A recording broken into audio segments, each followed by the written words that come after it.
Alhamdulillah wa syukru lahu ala taufiqihi wa amtinani wa ashhadu an la ilaha illallah wahdahu la syarika lah ta'ziman li sya'nih wa ashhadu anna Muhammadan abduhu wa rasuluh ad-da'i ila ridwanih sallallahu alaihi wa ala alihi wa ashabihi wa ikhwani amma ba'd fa ikhwani fid din wa akhwati fillah kaum muslimin wal muslimat rahimani wa rahimakumullah. Semoga Allah Subhanahu wa taala senantiasa mencurahkan rahmat-Nya kepada kita sekalian. Kita akan memasuki bab yang terakhir dari kitab Tanbihatun ala ahkamin takhtassu bil mu'minat. Kitab yang berbicara tentang hukum-hukum khusus wanita muslimah yang disusun oleh Fadilatul Syekh Al-Allamah Profesor Dr. Shalih Al-Fauzan hafizahullah taala, memasuki Al-Faslul Ashir, pasal yang ke-10, fi bayani ahkamin tahfadhu lil mar'a karamataha wa tasunu iffataha. Penjelasan tentang hukum-hukum yang menjaga kemuliaan wanita dan memelihara kesuciannya. Jemaah sekalian, di bab ini penulis rahimahullah akan menjelaskan kepada kita 5 contoh dari sekian banyak hukum-hukum syariat yang ditetapkan oleh Allah untuk menjaga kemuliaan wanita dan memelihara kesuciannya. Di antaranya ada 5 contoh yang apabila diamalkan oleh kaum wanita, maka kemuliaan mereka akan terjaga dan kesucian mereka akan terpelihara. Itu di dunia, dan di akhirat mereka akan masuk ke dalam surga yang penuh dengan kenikmatan. Dan sebaliknya, apabila kaum wanita mengabaikan hukum-hukum ini, maka di dunia mereka akan celaka, akan binasa, dan di akhirat mereka akan mendapatkan azab yang pedih. Yang pertama adalah al-mar'atu karrajul ma'muratun bighaddil basar wa hifzil farj. Penulis hafizahullah taala mengingatkan, wanita sama dengan kaum laki-laki diperintahkan juga untuk menundukkan pandangan dan memelihara kemaluan. Bahkan perintah tersebut disebutkan berdekatan, yaitu surat An-Nur ayat 30 kemudian 31. Allah Azza wa Jalla berfirman, kullil mu'minina yaghuddu min absarihim wa yahfadhu furujahum dzalika azka lahum. Katakanlah kepada kaum laki-laki yang beriman, hendaklah mereka menundukkan pandangan mereka dan memelihara kemaluan mereka. Yang demikian itu lebih suci bagi mereka. Innallaha khabirum bima yasnaun. Sesungguhnya Allah Maha mengetahui apa yang mereka kerjakan. Ini perintah kepada kaum laki-laki untuk memelihara pandangan, tidak melihat kepada wanita yang bukan mahramnya, bukan pula pasangannya, dan memelihara kemaluan mereka. Kemudian di ayat berikutnya disusul dengan perintah untuk kaum wanita juga. Wa kullil mu'minati yaqdudna min absarihinna wa yahfadna furujahunna. Dan katakanlah kepada kaum wanita yang beriman, hendaklah mereka menundukkan pandangan mereka dan memelihara kemaluan mereka. Jadi jemaah sekalian, di sini sama saja baik kaum laki-laki maupun kaum wanita diperintahkan untuk menjaga pandangan dan memelihara kemaluan. Dan Allah Subhanahu wa taala mengingatkan kita di sini 2 hal yaitu pintu zina dan puncaknya. Pandangan mata itu adalah pintu zina dan puncaknya adalah kemaluan. Maka dua hal ini harus dijaga. Karena pintu zina kalau dibuka akan menjerumuskan kita kepada zina tersebut. Oleh karena itu, ayat yang melarang kita untuk berzina, Allah Subhanahu wa taala berfirman, "Wala taqrabuz zina." Jangan kamu dekati zina.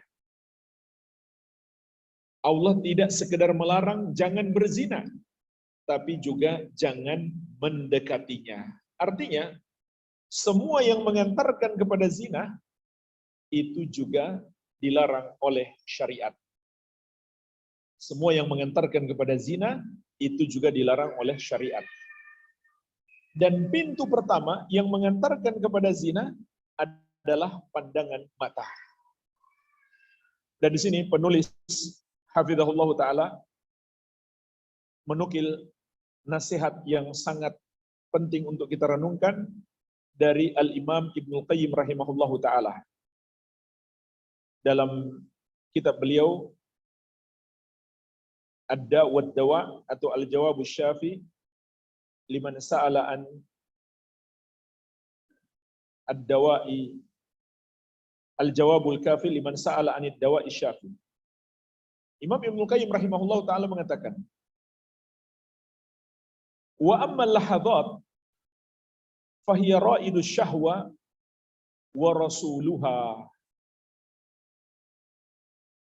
Pandangan-pandangan mata kita kepada lawan jenis itulah yang membangkitkan syahwat dan utusan syahwat.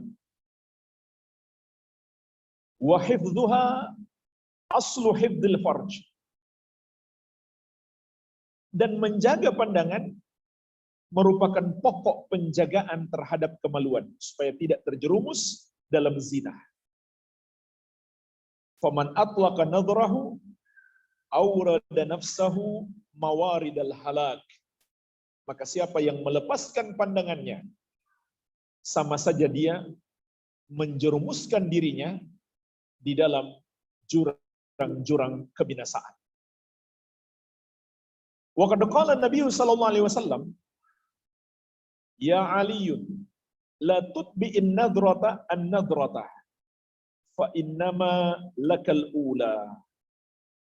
Dan Nabi sallallahu alaihi wasallam telah bersabda, wahai Ali, jangan engkau ikutkan pandangan yang pertama dengan pandangan berikutnya, karena bagimu hanyalah yang pertama. Al-muradu biha, maksud hadis ini kata Imam Ibnu Qayyim rahimahullah, nadratul faj'ah allati taqa'u biduni qasdin. Pandangan tiba-tiba yang tidak kita maksudkan, yang tidak sengaja, maka itulah yang dimaksud pandangan pertama yang hukumnya tidak berdosa. Karena kita nggak sengaja. Tapi kalau kita membiarkan terus memandang yang tidak seharusnya kita pandang, maka sudah menjadi dosa.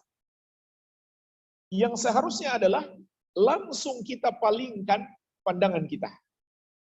Sampai-sampai jemaah sekalian, Al-Fadl bin Al-Abbas bin Abdul Muttalib radhiyallahu anhuma, sepupu Rasulullah sallallahu alaihi wasallam,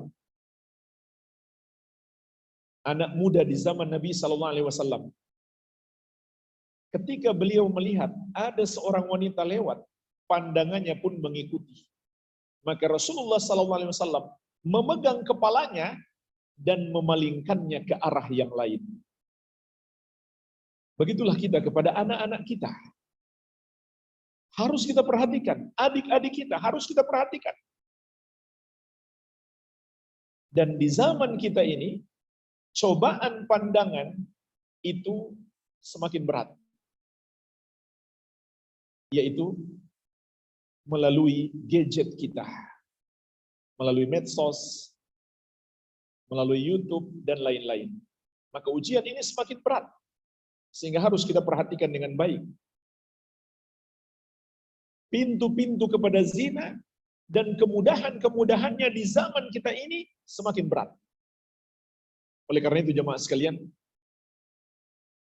orang yang bisa menjaga pandangan adalah termasuk ciri-ciri wali Allah Subhanahu wa taala. Karena wali Allah itu adalah orang yang beriman dan bertakwa.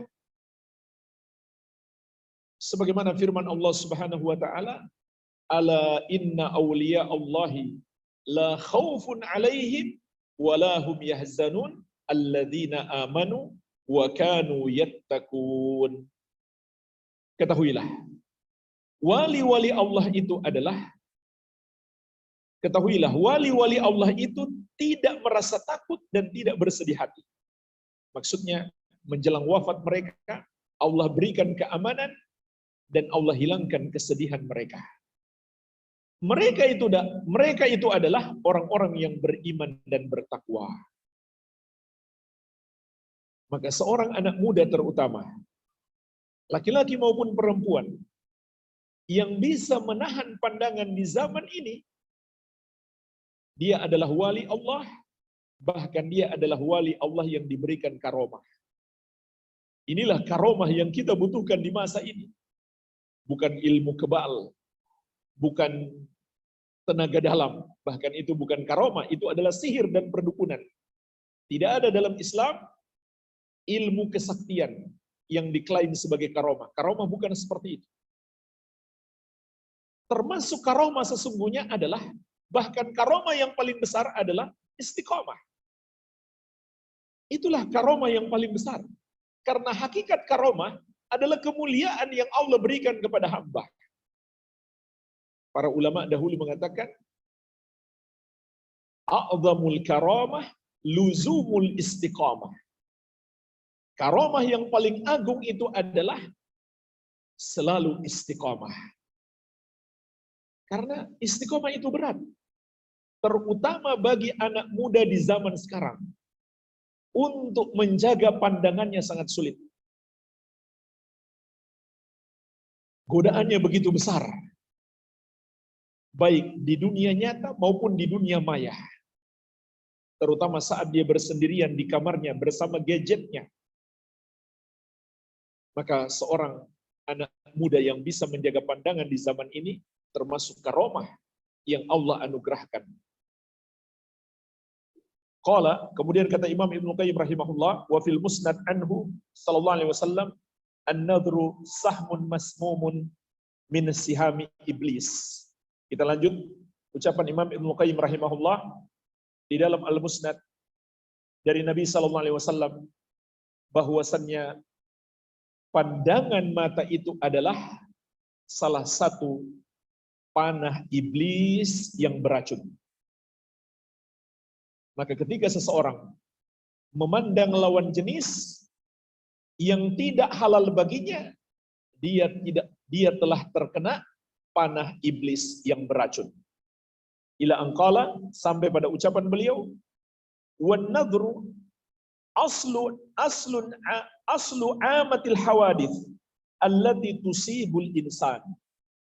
Dan pandangan adalah pokok dari kebanyakan musibah yang menimpa manusia, yaitu musibah hubungan terlarang dengan lawan jenis. Kenapa jemaah sekalian? Fa inna nadhrata tulidul khatirah. Karena pandangan itu memunculkan bisikan hati.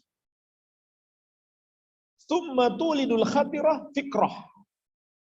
Kemudian bisikan hati memunculkan pemikiran.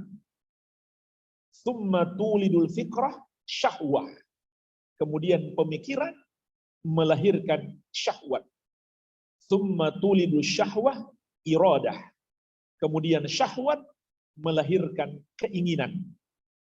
Tsumma taqwa. Kemudian keinginan itu menguat. Fatasiru azimah jazimah. Sehingga menjadi sebuah tekad yang kuat. Fayaqa'ul fi'il wala budda malam yamna minhu mani. Maka kalau sudah menjadi tekad yang kuat, zina itu pasti terjadi. Selama tidak ada penghalang, pasti zina itu terjadi. Begitulah urutan bagaimana pandangan menjerumuskan kepada zina. Walihadza qila, oleh karena itu dikatakan as-sabru ala ghaddil basar aisar minas sabri ala alamin ma ba'dahu.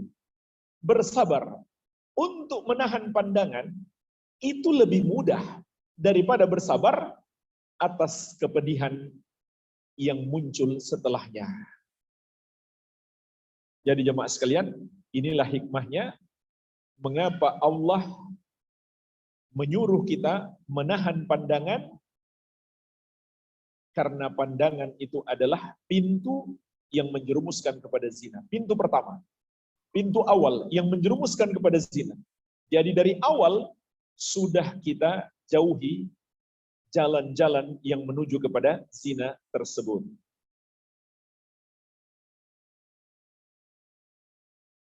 Sampai Syekh menasihatkan secara khusus, fa'alaika ayyatuhal ukhtul muslimah bigoddil basar anin nadar ila rijal. Maka wajib bagi engkau, wahai saudariku muslimah, untuk menahan pandangan, tidak melihat kepada kaum laki-laki. Wa ada min nadhar fi surah al-fatina allati tu'radu fi ba'dil majallat. Tidak pula boleh melihat foto-foto kaum laki-laki yang ada di majalah-majalah, atau ala syashat fit tilfaz, atau di channel-channel televisi, awil video taslimi min su'il akibah, ataupun di video-video, maka engkau akan selamat dari akibat yang buruk. Fakam nadratun jarat ala sahibiha hasrah wan naru min mustasghari syurur. Karena berapa banyak satu pandangan yang mengantarkan kepada penyesalan. Karena api itu berasal dari percikan kecil saja. Api yang besar berasal dari sebuah percikan api yang kecil. Dan ini juga fitnah besar bagi kaum wanita di zaman sekarang. Di antaranya jemaah sekalian, fitnah film Korea. Ya kan? Membuat banyak wanita jadi orang kehilangan akal. Gara-gara terfitnah melihat video-video mereka, gambar-gambar mereka. Ini sudah diingatkan oleh Allah Subhanahu wa taala. Diingatkan juga oleh para ulama. Maka ini nasihat juga berlaku bagi kaum laki-laki untuk menjaga istrinya, anak perempuannya dari melihat foto-foto, video-video, gambar-gambar kaum laki-laki yang tidak pantas mereka lihat. Dan berlaku juga bagi sebaliknya, kaum laki-laki juga begitu. Tidak boleh melihat para wanita di medsos, di YouTube dan lain-lain. Baik, ini yang pertama. Yang kedua,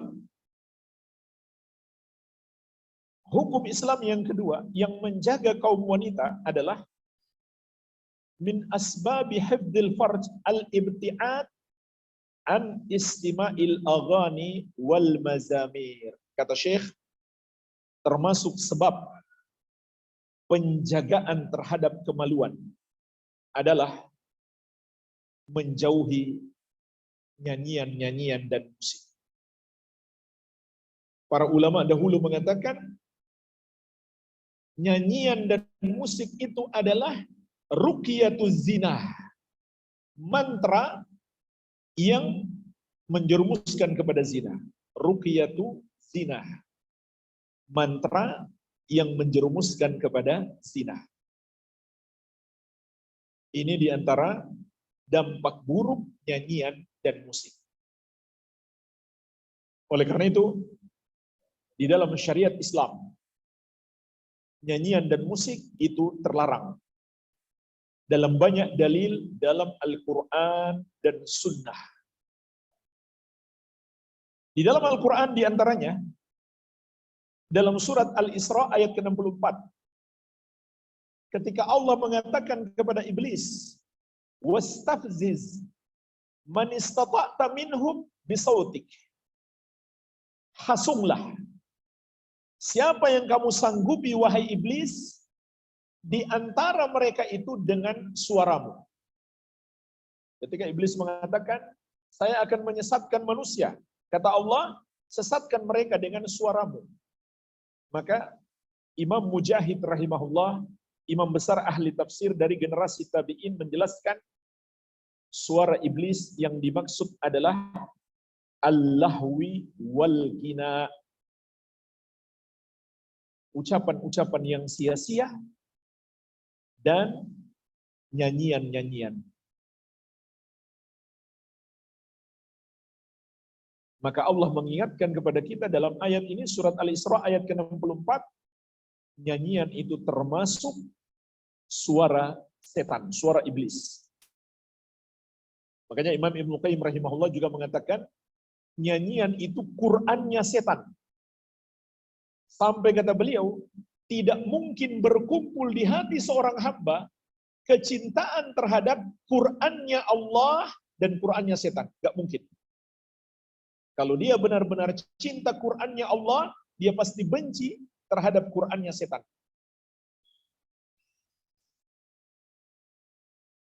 Sehingga jemaah sekalian, ada orang-orang yang hatinya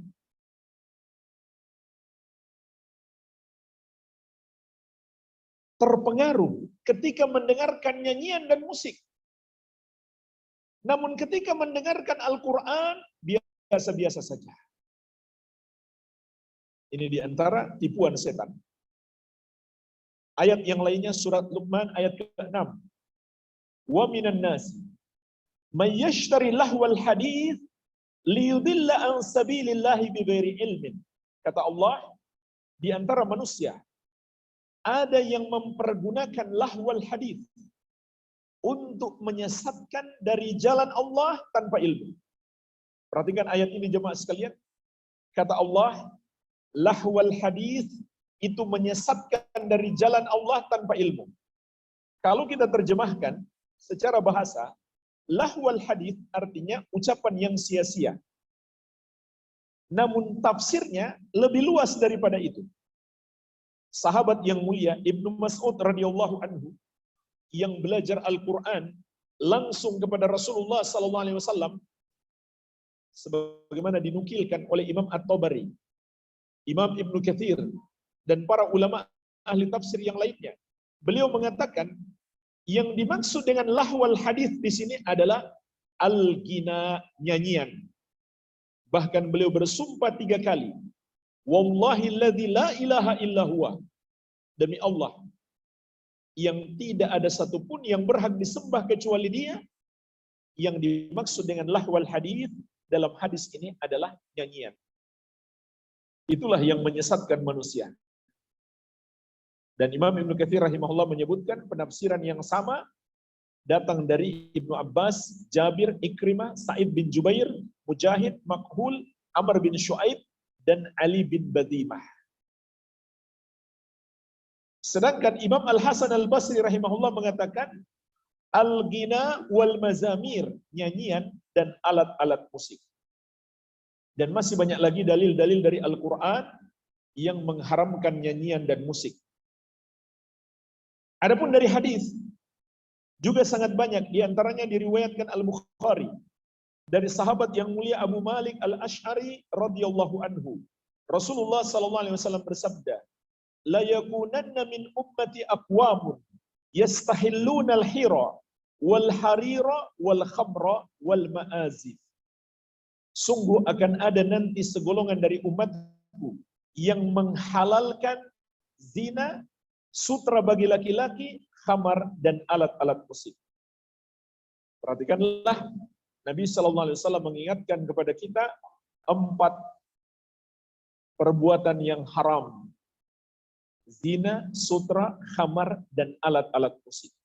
Alat-alat musik disebutkan dengan zina, bersamaan dengan zina yang sudah jelas keharamannya. Dan masih banyak lagi jemaah sekalian, hadis-hadis yang lainnya. Sehingga ulama 4 mazhab sampai pada kata sepakat. Musik itu hukumnya haram.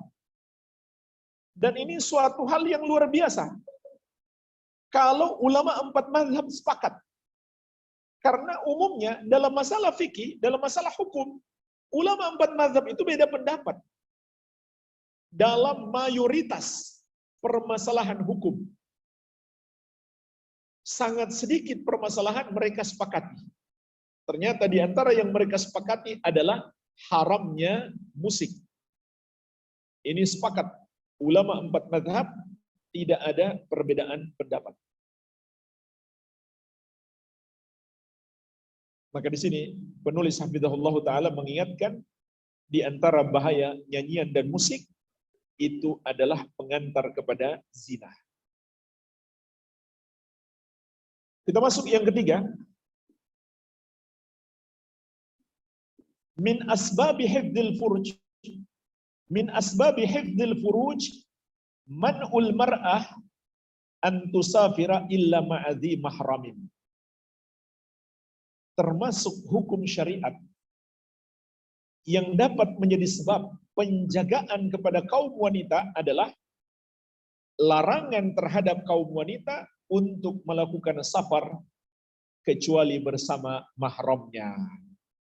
Inilah hukum Islam yang ketiga yang menjaga kaum wanita, yaitu larangan safar tanpa mahram. Karena perginya seorang wanita tanpa mahram adalah satu fitnah yang besar bagi semua kaum laki-laki yang melihatnya. Ini di satu sisi. Dan di sisi yang lain, mungkin ada bahaya-bahaya yang lainnya yang mengancamnya. Oleh karena itu syariat melarang. Di dalam banyak hadis, di antaranya dari Ibnu Umar radhiyallahu anhuma, Rasulullah sallallahu alaihi wasallam bersabda, "La tusafirul mar'ah thalathata ayyamin illa wa ma'aha dzu mahramin." Seorang wanita tidak boleh melakukan safar 3 hari kecuali bersama mahram. Diriwayatkan Al-Bukhari dan Muslim. Juga diriwayatkan Al-Bukhari dan Muslim dari Abu Sa'id Al-Khudri radhiyallahu anhu bahwasanya Nabi sallallahu alaihi wasallam naha an tusafiral mar'ah masirata yaumain aw lailatain illa wa ma'aha zawjuha aw dzu mahramin. Nabi sallallahu alaihi wasallam melarang seorang wanita melakukan safar dalam jarak perjalanan 2 hari atau 2 malam kecuali bersama suaminya atau bersama mahramnya. Juga diriwayatkan Al-Bukhari dan Muslim dari sahabat yang mulia Abu Hurairah radhiyallahu anhu. Rasulullah sallallahu alaihi wasallam bersabda, "La yahillu limra'atin tusafiru masirata yaumin wa lailatin illa ma'adhi mahramin 'alaiha." Tidak halal bagi seorang wanita melakukan perjalanan sejarak perjalanan 1 hari dan 1 malam kecuali bersama mahramnya. Jadi jemaah sekalian, hadisnya sangat banyak yang berbicara tentang larangan wanita melakukan safar tanpa ditemani suaminya atau tanpa mahramnya.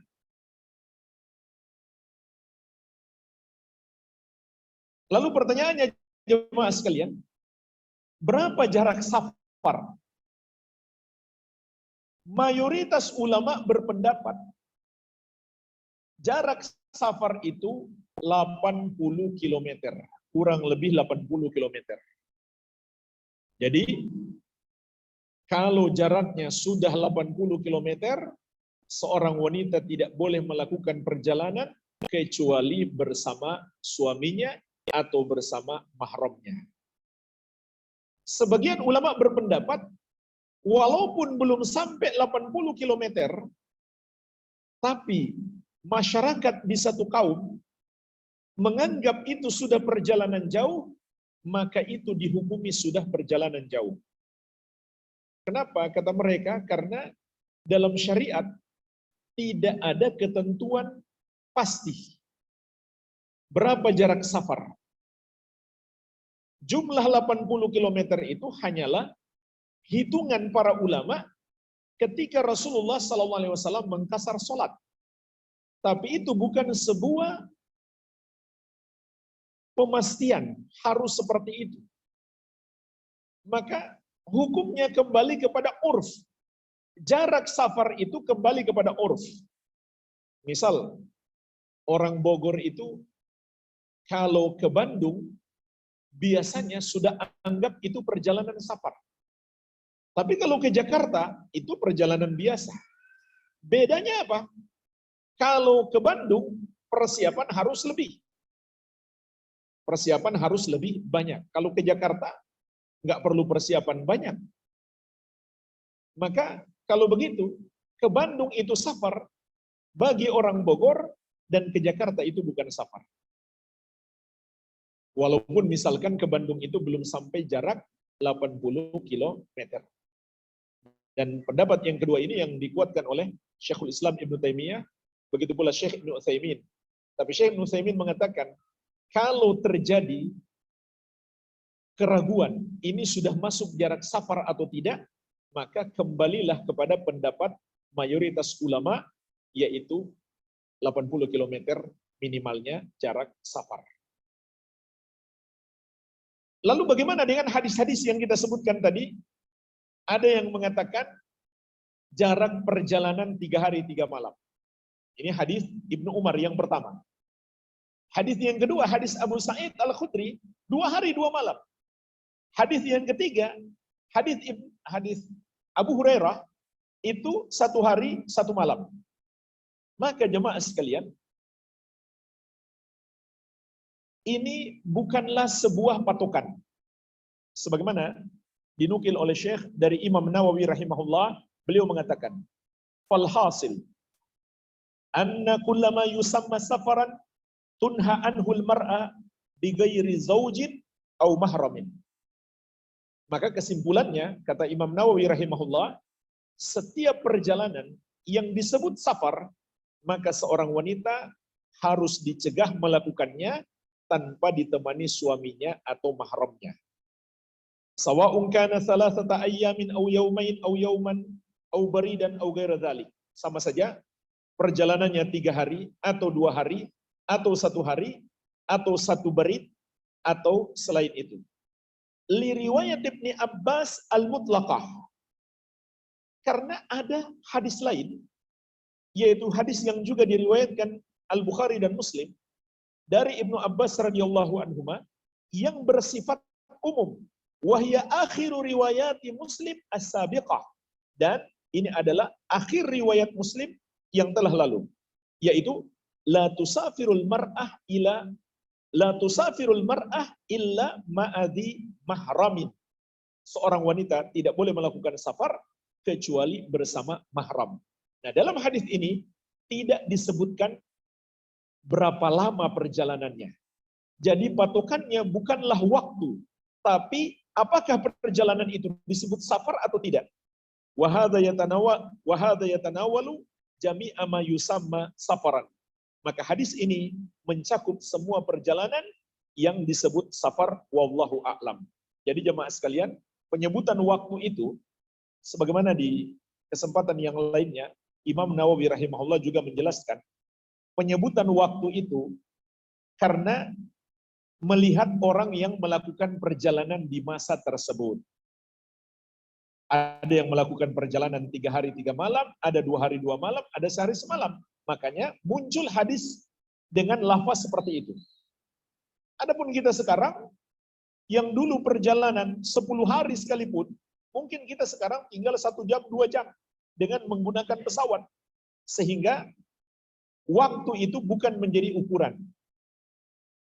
Tapi yang menjadi ukuran adalah jarak. Apakah jarak perjalanan itu disebut safar atau tidak, maka itulah yang berlaku padanya hukum mahram. Dan dalam hadis Ibnu Abbas tadi jemaah sekalian, itu ada lanjutannya. Ketika Nabi SAW mengatakan, la tusafirul mar'ah illa ma'adhi mahramin. Seorang wanita tidak boleh melakukan safar kecuali bersama mahram. Seorang suami berkata, "Ya Rasulullah, saya sudah mendaftar untuk ikut dalam rombongan yang akan pergi berjihad bersama pasukan ini dan pasukan itu. Tapi istri saya mau naik haji.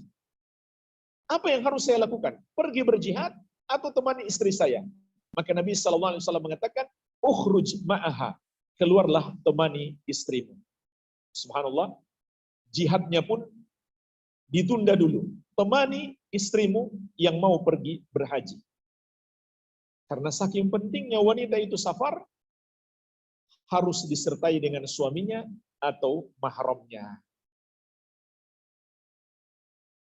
Memang ada sebagian ulama yang berpendapat, haji yang wajib boleh tanpa mahram, tapi dengan syarat aman dan bersama banyak wanita. Akan tetapi pendapat ini pendapat yang lemah, karena menyelisihi dalil-dalil yang jelas dari Rasulullah SAW. Kalaupun pendapat ini kuat jemaah sekalian, syaratnya ketat. Syarat pertama, haji wajib. Jadi bukan sekedar umroh, haji yang wajib. Haji pertama. Berarti haji kedua nggak berlaku. Syarat yang kedua, dijamin aman. Dan aman ini relatif. Mungkin perginya aman, pulangnya belum tentu. Awalnya aman, pertengahan jalan belum tentu aman. Kemudian syarat yang ketiga, bersama banyak wanita yang terpercaya. Jadi nggak bisa dia betul-betul pergi sendiri, tidak. Jadi ini paling tidak 3 syarat bagi ulama yang membolehkan. Saya ulangi, syarat yang pertama untuk haji wajib. Bukan umroh, tapi haji yang wajib. Bukan pula sekedar jalan-jalan. Syarat yang kedua, dijamin aman perjalanannya. Sekali lagi ini sangat relatif. Syarat yang ketiga, bersama banyak wanita yang bisa dipercaya untuk saling menjaga. Ini pendapat sebagian ulama, meskipun ini pendapat yang lemah. Pendapat yang kuat tetap saja, walaupun haji yang wajib, harus disertai mahram. Harus ditemani suaminya. Dan mahram itu kan banyak. Kalau satu nggak bisa, yang lain masih bisa mungkin. Ayah, kakek. Kakek dari 2 pihak, pihak ayah maupun pihak ibu. Paman. Paman dari ayah maupun paman dari ibu. Saudara laki-laki, kakak maupun adik. Kalau sepupu nggak masuk ya. Sepupu bukan mahram.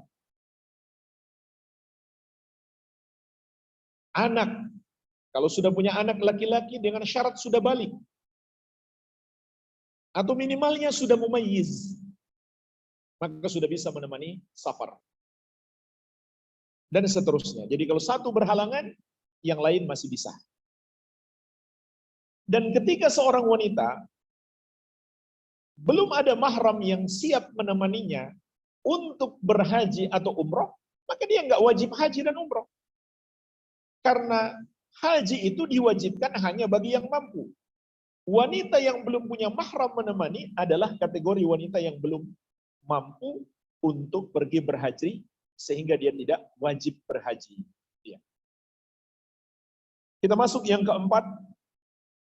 Min hifdzil furuj man'ul mar'ah man'ul khulwah bainal mar'ah war rajul alladhi laysa mahraman laha. Termasuk hukum syariat Islam yang menjaga kemuliaan dan kesucian wanita adalah larangan berdua-duaan dengan laki-laki tanpa disertai mahramnya. Ini dilarang keras dalam syariat karena inilah pintu akhir perzinahan. Pandangan mata adalah pintu awal perzinahan, dan berdua-duaan dengan laki-laki tanpa disertai mahram adalah pintu akhir perzinahan. Di dalam hadis yang diriwayatkan oleh Imam Ahmad Rasulullah sallallahu alaihi wasallam bersabda, "Man kana yu'minu billahi wal yawmil akhir, fala yakhluwanna bimra'atin laysa ma'aha dzu mahramin minha, fa inna thalithahuma syaitan." Barang siapa yang beriman kepada Allah dan hari akhir, maka janganlah dia berdua-duaan dengan seorang wanita tanpa disertai mahramnya, karena sesungguhnya yang ketiganya adalah setan. Hadis yang lainnya dari Amir bin Rabi'ah, Rasulullah sallallahu alaihi wasallam bersabda, "La yakhluwanna rajulun bimra'atin la tahillu lah, fa inna thalithahuma syaitan illa mahram." Janganlah seseorang berdua-duaan dengan wanita yang tidak halal baginya kecuali mahramnya, karena yang ketiganya adalah setan. Kemudian di sini jemaah sekalian, Syekh mengingatkan beberapa fenomena kaum muslimin bermudah-mudahan dalam permasalahan ini. Sampai beliau menyebutkan 8 contoh kasus kaum muslimin terjerumus dalam dosa ini karena terlalu menyepelekan dan bermudah-mudahan. Yang pertama, berdua-duaan dengan ipar. Berdua-duaan dengan ipar. Atau dengan kerabat suami yang bukan mahram. Adik laki-lakinya atau kakak laki-lakinya atau paman daripada suami, itu bukan mahram bagi istri. Bukan mahram bagi istrinya. Jadi tidak sama dengan mertua. Paman daripada suami bukan mahram bagi istrinya. Maka Rasulullah SAW telah mengingatkan secara khusus, "Iyyakum wad-dukhul 'alan nisa." Janganlah kalian memasuki tempat para wanita. Faqala rajulun minal ansar, "Ya Rasulullah, afara'aita al-habwa?" Maka berkatalah seorang sahabat Ansar, "Ya Rasulullah, bagaimana pendapatmu dengan al-hamu?" Al-hamu itu mungkin banyak orang terjemahkan ipar, tapi maknanya dalam bahasa Arab mencakup semua kerabat laki-laki suami yang tidak halal bagi istrinya, termasuk paman. Apalagi sepupu daripada suami, lebih jauh lagi. Qala, maka Nabi sallallahu alaihi wasallam mengatakan, "Alhamu al-maut."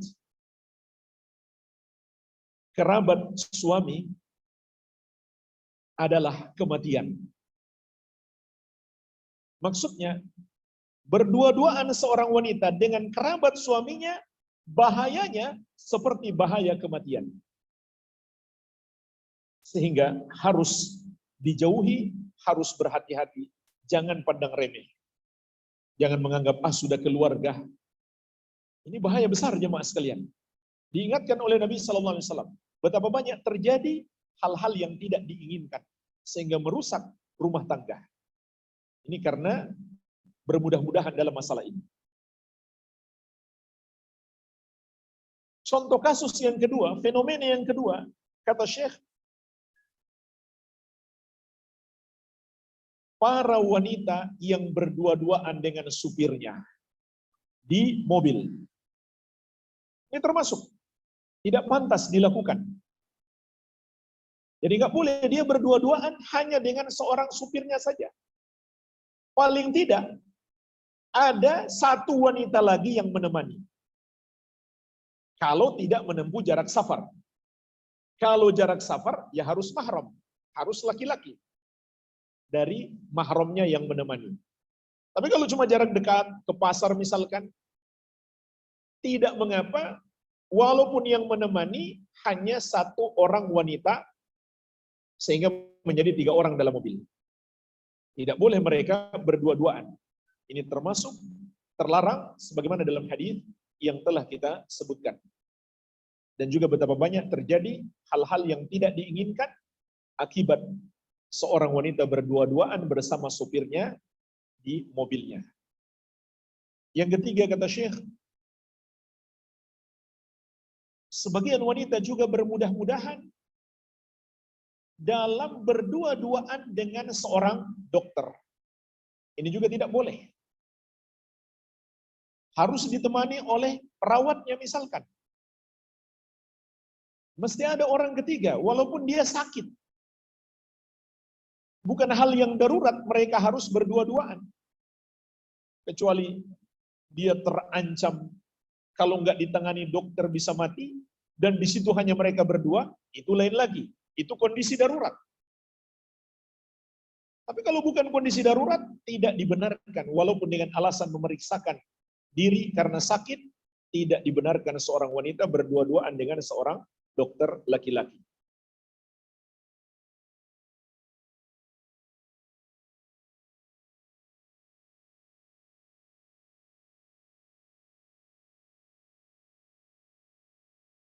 Begitu pula yang keempat kata Syekh, seorang dokter juga tidak boleh bermudah-mudahan untuk berdua-duaan dengan susternya.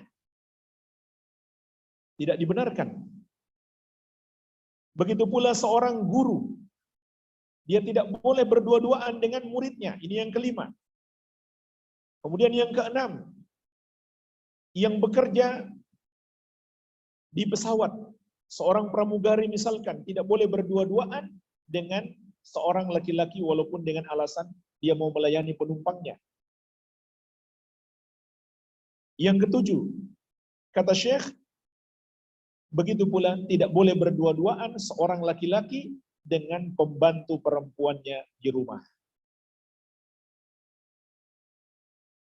Ini 7 fenomena, kata Syekh, yang banyak disepelekan, berdua-duaan dengan lawan jenis, dengan alasan ada kebutuhan, ada keperluan, maka terjadilah hal-hal yang tidak diinginkan. Baik. Kita masuk jemaah sekalian yang kelima, yang terakhir.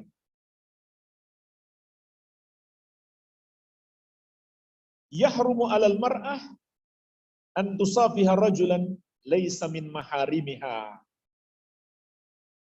Termasuk penjagaan terhadap kaum wanita. Syariat melarang bersentuhan dengan lawan jenis. Meskipun dengan maksud untuk berjabat tangan. Berjabat tangan memang disyariatkan, dianjurkan. Seorang muslim bertemu dengan saudaranya sesama muslim, kemudian mereka bersalaman dan berjabat tangan, maka itu menggugurkan dosa-dosanya. Tapi itu tidak berlaku bagi lawan jenis. Rasulullah SAW bersabda, "Inni la usafihun nisa." Sesungguhnya aku tidak pernah menyentuh tangan seorang wanita. Aku tidak pernah berjabat tangan dengan seorang wanita. Beliau juga memberi peringatan keras. La an yut'ana fi ra'si ahadikum bimikhiyatin min hadid khairun lahu min an yamassa imra'atan la tahillulah. Ditusuknya kepala seorang dari kalian dengan jarum besi, itu lebih baik daripada dia menyentuh seorang wanita yang tidak halal baginya. Ini juga termasuk pintu perzinahan, maka syariat melarang kita untuk melakukannya. Oleh karena itu, perhatikanlah siapa mahram kita dan siapa yang bukan mahram. Jangan semuanya kita berjabat tangan. Kalau bukan mahram, maka berjabat tangan bukannya mendapatkan pahala, melainkan mendapatkan dosa. Walhamdulillah jemaah sekalian, dengan ini selesai 10 bab yang terdapat dalam kitab Tanbihat ala Ahkamin Takhtassu bil Mu'minat. Mungkin bapak-bapak kebanyakan baru ikut ya. Baru ikut langsung tamat kitabnya. Ini kajian ibu-ibu yang tadinya hari Kamis. Dari sebelum pandemi malah baru selesai sekarang. Alhamdulillah selesai 10 bab kitab yang berbicara tentang hukum-hukum khusus tentang kaum wanita yang disusun oleh Syekh Profesor Dr. Shalih Al-Fauzan hafizahullah taala. Semoga apa yang kita pelajari bermanfaat dan semoga Allah mengajarkan apa yang belum kita ketahui. Barangkali ada pertanyaan, saya persilakan.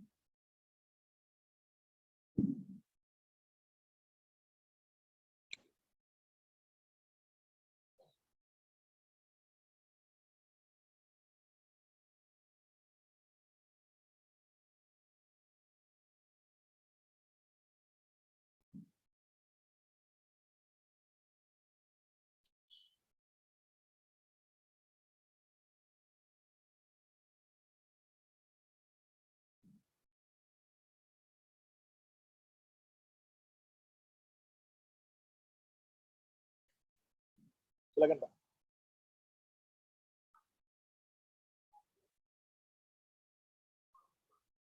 Baik. Ini pertanyaan yang bagus. Pertanyaan beliau, bagaimana dengan para santri akhwat yang mondok di luar kota? Jawabannya, saat di perjalanan, pergi dan pulangnya harus ditemani mahram. Tapi saat sudah menetap di sana, tidak perlu ditemani mahram. Kenapa?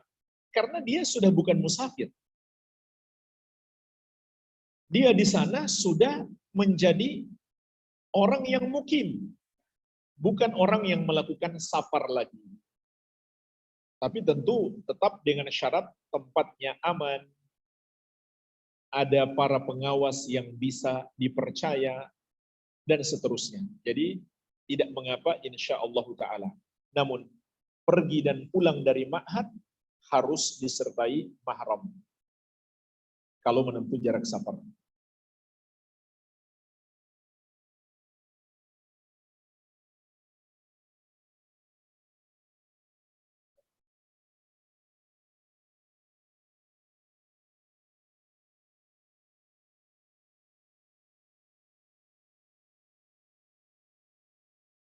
Ana seorang janda usia 35 tahun dengan 3 orang anak. Ada yang mengajukan ta'aruf ikhwan usia 20 tahun, tapi baru bisa melangsungkan pernikahan 1,5 tahun ke depan. Karena ikhwan ini harus menyelesaikan kuliahnya di Madinah. Bagaimana Islam memandang perbedaan usia dalam pernikahan, dan bagaimana sikap wanita jika disuruh menunggu ikhwannya. Soal perbedaan usia tidak ada masalah. Tidak ada masalah, tidak ada larangan di dalam syariat. Begitu pula disuruh menunggu tidak ada larangan dalam syariat. Yang penting saat menunggu itu tidak membuka pintu-pintu fitnah. Bahkan yang seharusnya lebih afdol tidak berkomunikasi secara langsung, melainkan melalui mahram. Dan ketika seorang ikhwan menginginkan seorang akhwat dan dia berkomunikasi lewat mahramnya atau bahkan lewat ayahnya secara langsung, itu menunjukkan keseriusan. Menunjukkan keseriusan. Kalau dia nggak mau berkomunikasi dengan keluarga akhwat itu, maka ini perlu dikhawatirkan jangan-jangan dia tidak serius. Masalah menunggu ini tinggal melihat sejauh mana maslahat dan mudaratnya. Dan apakah harus menunggu, tidak menikah saja, sehingga mudarat lebih dapat terminimalisir, dan apakah dengan menikah saja akan menambah mudarat? Tentu tidak. Kalau saran saya, segeralah menikah, tidak harus menunggu, dan tidak masalah dia menyelesaikan kuliahnya terlebih dahulu. Kalaupun harus menunggu, tidak mengapa, yang penting berusaha tetap menjauhi pintu-pintu fitnah. Bagaimana dengan salawat yang menggunakan musik? Sedangkan saya melihat banyak orang non-muslim yang masuk agama Islam. Salah satu faktornya karena mendengarkan salawat.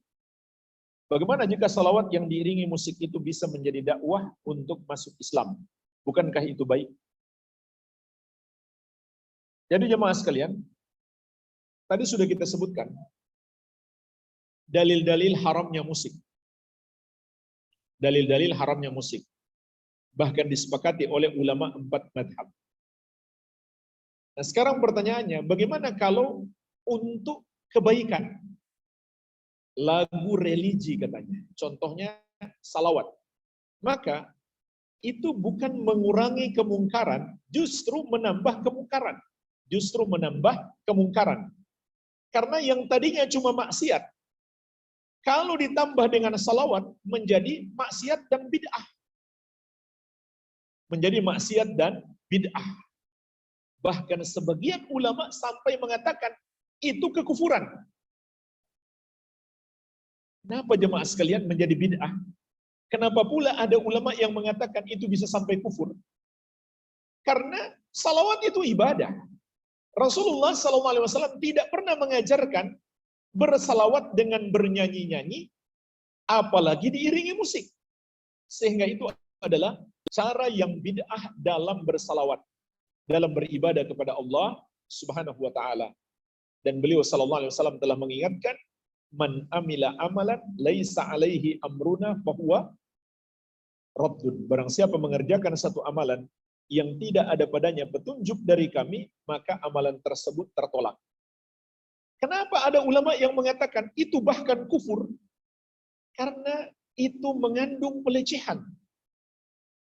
Sebab musik dilarang oleh Allah, musik adalah maksiat, lalu digunakan untuk beribadah kepada Allah.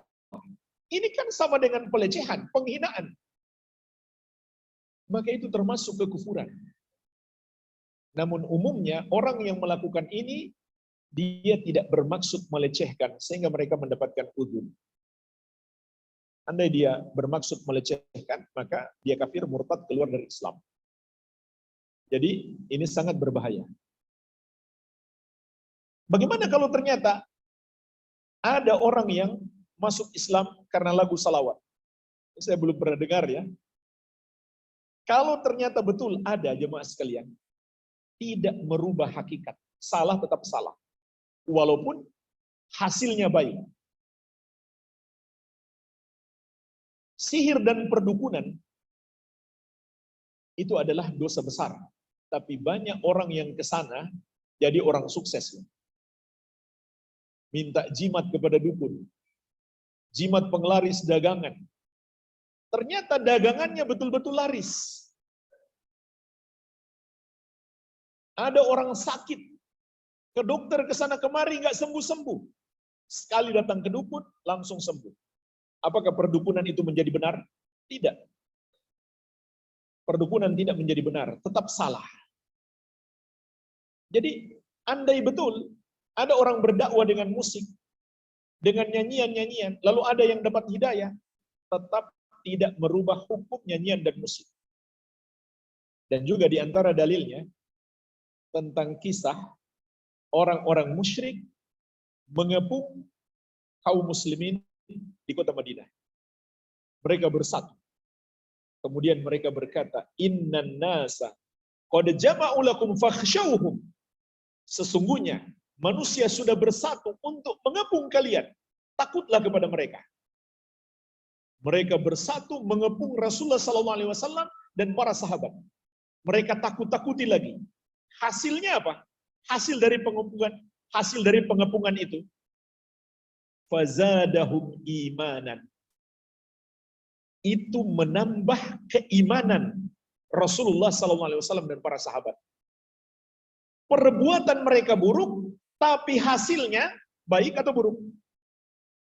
Baik, menambah keimanan. Menambah keimanan. Jadi apakah kita mengatakan, ya biar saja orang kafir mengepung kaum muslimin, itu baik kok? Tidak, kita nggak biarkan. Walaupun hasilnya baik, bisa membuat iman kaum muslimin semakin kuat. Ini bisa menjadi dalil bahwa cara yang buruk mungkin menghasilkan yang baik, tapi itu tidak merubah, tidak menjadikan cara yang buruk itu dihukumi menjadi baik. Dan dakwah itu juga ibadah. Ibadah harus berdasarkan dalil, harus sesuai petunjuk Nabi Muhammad SAW. Dan bermain musik untuk berdakwah itu bukan sekedar sarana dakwah, tapi itu cara berdakwah. Bedakan jemaah sekalian, sarana dakwah dan cara berdakwah. Kalau cara berdakwah harus berdasarkan dalil, tapi sarana dakwah tidak masalah. Kita mau gunakan sarana apapun. Al-wasailullah ahkamul ghayah. Sarana itu sesuai dengan hukum tujuan. Contoh kita sekarang berdakwah dengan medsos, dengan YouTube, menggunakan mic. Ini namanya sarana dakwah. Beda dengan cara berdakwah. Cara berdakwah itu ibadah, harus sesuai petunjuk Nabi Muhammad SAW, dan beliau tidak memberikan contoh berdakwah dengan nyanyian-nyanyian dan musik.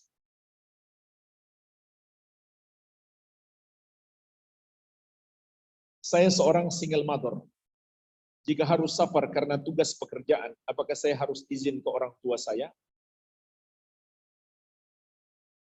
Atau ingin ajak anak jalan jauh?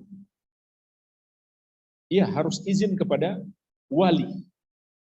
Karena wanita itu kalau dia sudah berpisah dengan suaminya, berarti tanggung jawabnya kembali kepada walinya. Tanggung jawabnya kembali kepada walinya. Termasuk juga nafkah. Nafkahnya kembali kepada ayahnya, kalau ayahnya masih hidup. Nggak perlu dia bekerja. Bagaimana dengan anak-anaknya? Anak-anaknya tanggung jawab keluarga suaminya. Jadi wanita itu betul-betul terima enaknya saja, nggak perlu bekerja. Walaupun sudah ditinggal suaminya, wanita itu dinafkahi. Ar-rijalu qawwamuna 'alan nisa bima faddalallahu ba'dahum 'ala ba'din wa bima anfaqu min amwalihim. Laki-laki yang menafkahi kaum wanita. Namun, sudah pernah kita bahas juga, selama pekerjaan tidak bertentangan dengan syariat, hukumnya boleh. Adapun terkait dengan safar, tetap harus disertai mahram dan juga izin walinya.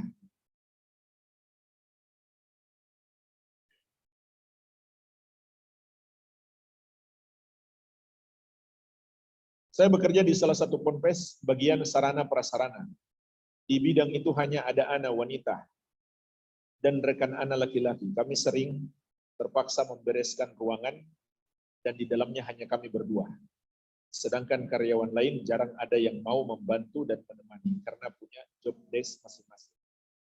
Lalu apakah itu termasuk dibolehkan? Tidak dibolehkan, karena bukan alasan darurat. Sesuatu yang haram hanya dibolehkan kalau kondisi darurat. Kalau tidak sampai darurat, maka tidak dibolehkan. Apa yang dimaksud kategori darurat? Darurat itu kalau sesuatu sampai mengancam hilangnya nyawa atau tertimpa mudarat yang sangat besar. Seperti saya contohkan tadi, seorang wanita sakit parah, ada satu dokter laki-laki, di situ hanya mereka berdua, nggak ada orang yang lain. Kalau nggak ditangani bisa mati. Atau penyakitnya bisa tambah parah. Nah itu baru hukumnya hukum darurat. Ad-daruratu tubihu al-mahdurat. Kaidah mengatakan yang darurat membolehkan yang haram.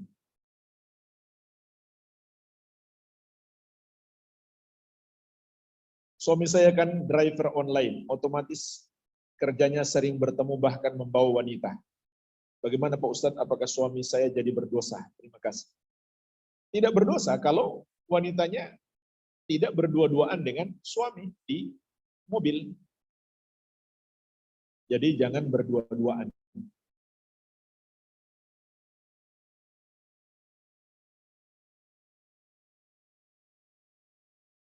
Saya memiliki orang tua yang berada di Malaysia, yaitu abah saya. Beliau tinggal di sana bersama kakak. Saya selalu safar mengunjungi beliau sekitar setahun 2 atau 3 kali. Saya anak tunggal dari ibu saya dan tinggal di Indonesia. Saya belum menikah dan tidak memiliki mahram. Paman-paman tidak memungkinkan untuk pergi. Bagaimana Ustaz? Hukumnya untuk saya? Sama, tidak dibolehkan. Karena bukan darurat kan? Karena bukan darurat. Dan solusinya mudah, tinggal menikah saja. Supaya ada suami yang ngantarin kan? Di sini banyak nih calonnya. Jadi itu kaidah. Yang haram tidaklah bisa dibolehkan kecuali darurat. Kalau sekedar hajat, kebutuhan, tidak membolehkan yang haram. Saya berikan contoh, masalah riba. Boleh nggak kita minjam uang di bank untuk beli mobil? Karena butuh sekali mobil. Capek naik bis terus, naik angkot terus. Jawabannya tidak boleh.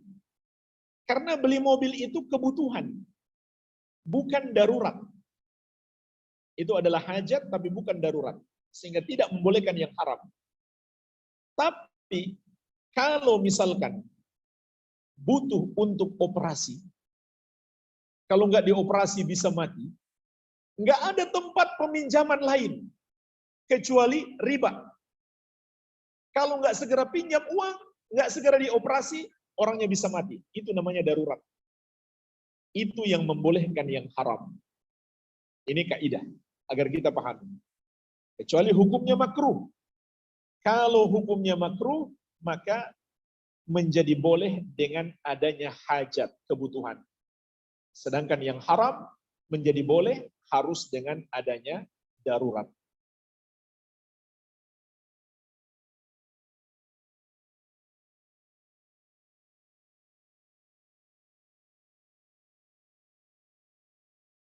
Saya melakukan safar sendirian dari Jawa ke Bogor. Sedangkan kakak saya tidak bisa mengantarkan adiknya. Baik ketika saya berangkat ke Bogor pun pulang dari Bogor ke Jawa. Dikarenakan kakak saya memiliki kesibukan mengajar atau bekerja. Orang tua hanya tinggal ibu dan ibu juga tidak tahu jalan. Jadi bagaimana dengan kondisi ini? Ya, selama tidak darurat, maka tidak dibenarkan. Ya, darurat itu misalkan ibu butuh sekali pertolongan karena sakit, nggak ada lain yang menjaga di sana. Terpaksa kita safar, nggak ada mahram. Kalau ibu dibiarkan, penyakitnya bisa lebih parah. Maka ini barulah sampai pada tingkat darurat. Kalau tidak, ya kita bisa kirimkan uang kepada ibu. Itu termasuk berbakti kepada ibu tanpa harus kita terjerumus dalam dosa. Ya.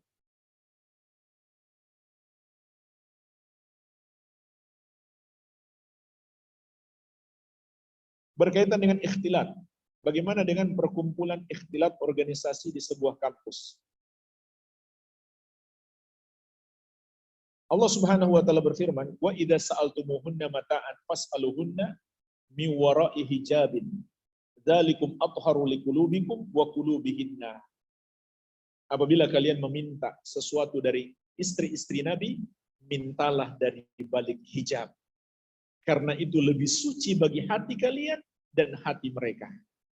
Subhanallah, ini panduan dari Allah untuk berinteraksi antara para sahabat Nabi Muhammad SAW dengan istri-istri Nabi. Padahal para sahabat, orang-orang yang paling kuat imannya, para istri Nabi SAW, wanita-wanita yang paling suci. Tapi masih Allah perintahkan untuk berinteraksi dari balik hijab. Para istri Nabi itu pun, kalau Nabi wafat, nggak boleh dinikahi. Nggak boleh dinikahi oleh siapapun, karena mereka adalah istri-istri Nabi SAW di dunia dan di akhirat. Tapi tetap Allah suruh untuk berinteraksi antara para sahabat dengan istri-istri Nabi SAW dari balik hijab. Kemudian Allah katakan, itu lebih suci bagi hati kalian dan hati mereka. Ya, tinggal kita pikirkan saja, hati kita lebih kuat nggak daripada hati sahabat dan istri-istri Nabi? Kan jauh lebih lemah. Seharusnya kita lebih butuh terhadap hijab. Tidak berikhtilat, tidak campur baur antara laki-laki dan wanita daripada istri-istri Nabi dan para sahabat radhiyallahu taala anhum ajma'in. Maka ini tidak dibenarkan. Apalagi cuma organisasi, bukan pekerjaan juga.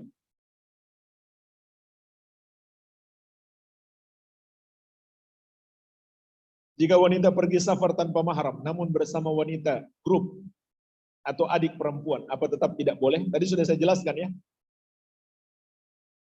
Ulama yang membolehkan itu tidak ada kalau cuma jalan-jalan. Ulama yang membolehkan wanita safar tanpa mahram hanya untuk haji wajib. Haji yang wajib. Bukan untuk umroh. Apalagi kalau cuma jalan-jalan.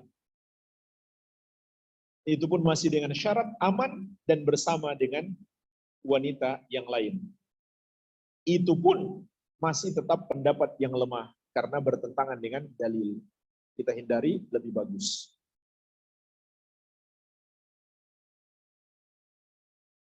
Bagaimana bila seorang wanita menggunakan jasa Grab, baik Grab motor atau mobil, bila darurat, apakah boleh? Bila boleh lebih baik Grab motor atau mobil. Katanya di sini darurat. Nah, tadi saya sudah jelaskan, apa itu darurat? Darurat itu yang mengandung bahaya besar. Itu baru namanya darurat. Yang mengandung bahaya besar. Seperti hilangnya anggota tubuh, sakit bertambah parah, sampai nyawa terancam. Nah, itu baru sifatnya darurat. Kalau belum sampai di situ, jangan kita bilang darurat. Ya. Batasan umur adik laki-laki atau saudara laki-laki untuk menemani safar di usia berapa? Minimalnya mumayyiz, afdalnya sudah balik. Kalau memang sulit cari yang sudah balik, maka tidak mengapa, insya Allah minimalnya dia sudah mumayyiz. Mumayyiz itu umumnya anak di umur 7 tahun, umumnya. Minimalnya 7 tahun, dia sudah mumayyiz. Mumayyiz itu artinya dia sudah bisa membedakan mana yang benar dan mana yang salah. Dia sudah mulai paham, mulai ngerti.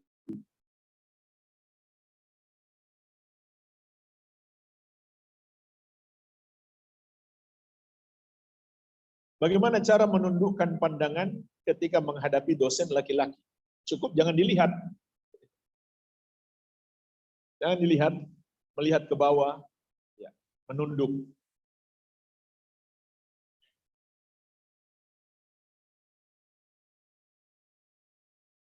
Saya punya adik asal Ternate yang sedang pesantren di Bantul, perempuan, Jogja. Ketika libur ada keinginan berkunjung ke Bogor, rumah saya. Apa boleh melakukan safar sendiri? Namun tujuannya adalah mukim di rumah saya dalam waktu yang lama, 1-2 bulan. Tidak boleh, harus dijemput oleh mahramnya.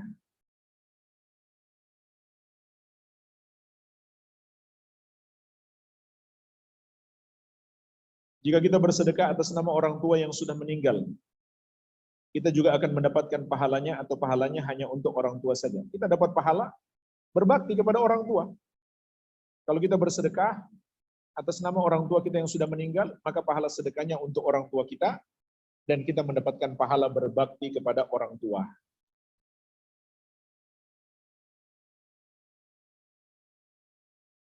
Jika ada keperluan yang mendesak, sedangkan tidak ada mahram yang menemani, tapi suami mengizinkan, apakah berdosa jika perempuan melakukan safar? Kalau tidak bersifat darurat, maka tetap berdosa. Begitu pula, kalau darurat dan suami bisa menemani, juga berdosa juga, kalau suaminya tidak menemani.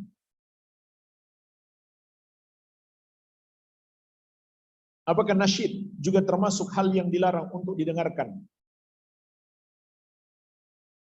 Ada nasyid yang dibolehkan, selain itu terlarang. Apa yang dibolehkan? Kalau terpenuhi syarat-syarat. Syarat yang pertama, nasyid itu tidak dinyanyikan setiap hari, cuma dalam momen tertentu. Contoh, Idul Fitri dan Idul Adha, dan walimatul urus, resepsi pernikahan.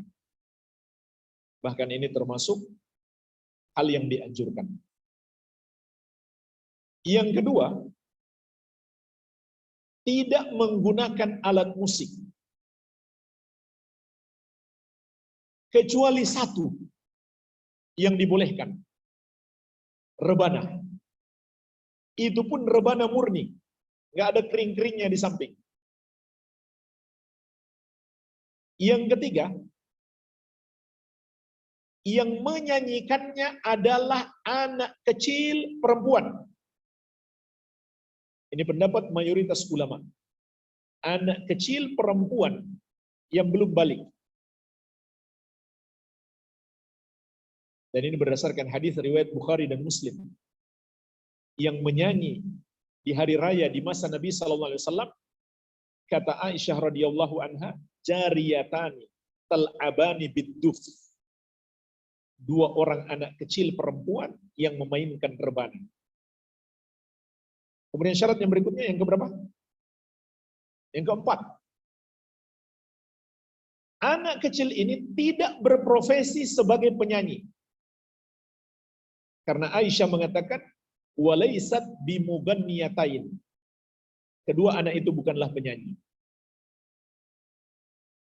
Dan tadi terkait dengan yang bernyanyi adalah wanita, sampai sebagian ulama seperti Syekhul Islam Ibnu Taimiyah rahimahullah mengatakan, kalau laki-laki bernyanyi, maka dia adalah banci. Dia menyerupai wanita. Kemudian syarat yang kelima, syairnya tidak mengandung hal yang terlarang di dalam syariat. Jadi bukan laki-laki bernyanyi, laki-laki itu olahraga keras, bukan nyanyi-nyanyi, goyang-goyang, latihan jihad. Jangan nyanyi-nyanyi, jadi lembek. Wanita itu pun anak kecil, perempuan. Ya. Ini 5 syaratnya.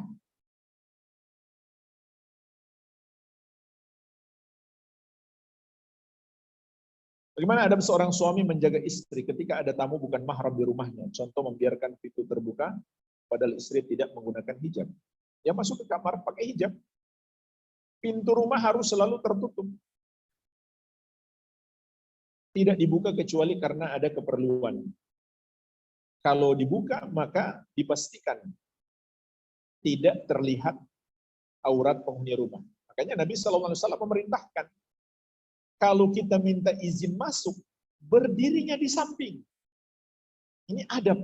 Kalau kita datang ke rumah orang, ucapkan salam, berdiri di samping, jangan di depan pintu. Supaya ketika dia buka pintu, kita tidak melihat di dalam yang tidak sepatutnya kita lihat. Begitu pula penghuni rumah, jangan buka pintu sebelum yang di dalam para wanita mengamankan diri. Ini seharusnya.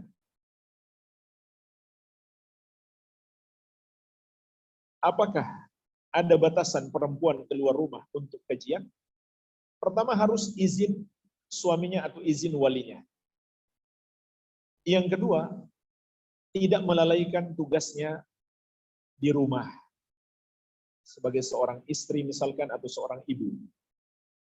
Kemudian yang ketiga, tidak menempuh jarak safar. Kalau menempuh jarak safar, maka harus disertai dengan mahram.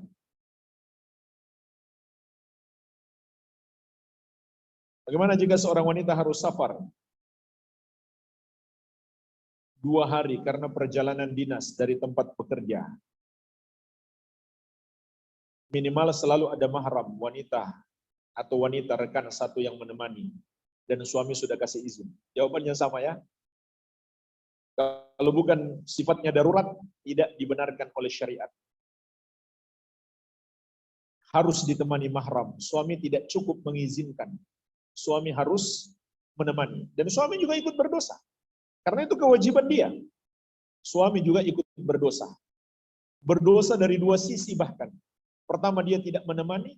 Yang kedua, dia mengizinkan istrinya berbuat dosa. Jadi bukan hanya istrinya yang berdosa, suami juga ikut berdosa. Bagaimana hukum mendengarkan nasyid dengan tujuan untuk kebaikan ibadah? Nah ini, syarat tambahan. Nasyid itu tidak dianggap sebagai ibadah. Ini juga diingatkan oleh Syekh Dr. Sa'ad As-Sasri, hafizahullah ta'ala. Tidak ada dalil beribadah dengan nasyid. Maka nasyid itu tidak diniatkan untuk ibadah. Cuma sekedar hiburan, bukan ibadah. Sekedar hiburan yang hukumnya mubah, bukan sebuah ibadah untuk mendekatkan diri kepada Allah Azza wa Jalla. Kalau diniatkan untuk ibadah, malah menjadi bid'ah. Jadi bertambah dari maksiat menjadi bid'ah.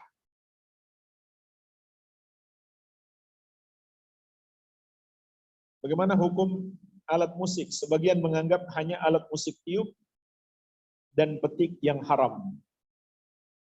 Semua alat musik dalil datang dalam bentuk umum, tidak ada pengecualian, kecuali jika ada dalil yang memberi pengecualian. Rebana itu ada dalil yang memberi pengecualian. Itu pun rebana murni yang dimainkan oleh anak wanita di hari raya ataupun di walimatul urs.